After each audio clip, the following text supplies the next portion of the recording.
Ka 4 vite që mamaja e gazetarit Kastriot Myftaraj nuk e beson që i biri e ka marrë vetë vendimin për t'i dhënë fund jetës. Ajo gjithmonë në shprehur se ai e donte shumë jetën, punonte deri në orët e vona të mbrëmjes, duke investiguar dhe çdo gjë u orkestrua nga ato që kishin frikë nga të vërtetat e tij.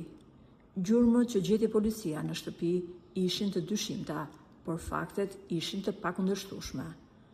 Edhe pse gazetari jetonte në shtëpi vetëm me maman e tij, grupi hetimor arriti të gjente në derë, mure dhe orendi të tjera brenda shtëpisë se kishte gjurmë të freskëta gishtash, gjurmë këpucësh që nuk i përkisnin gazetarit Myftaraj dhe as nënës së tij.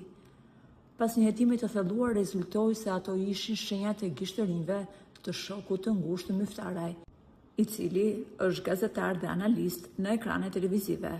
Ky analist njihet me pseudonimin Bashkim Përmeti, i përdorur ndaj tij para vitit 1990, kur ai ishte oficer sigurimi në ushtri, ndërsa pas vitit 1992 ai u bë bashkëpunëtor i Shikut e më pas filloi punën si gazetar në televizion, punë të cilën e bën edhe sot.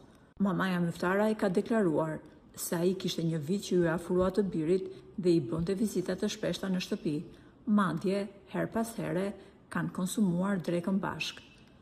Një ditë, Kastrioti u ndje keq dhe shkon në spital, kur mjekët i thanë se ishte helmuar nga ushqimi. Në atë kohë, mamaja e gazetarit dyshoi, madje ka deklaruar edhe në polici se më herët kolegu i djalit të saj i ka helmuar të biri me ushqim. 4 vite mbas ndarja nga jetës së të birit, mamaja e Kastriotit vë gishtin e akuzës mbi gazetarin i cili njihet me pseudonimin Bashkim Përmeti.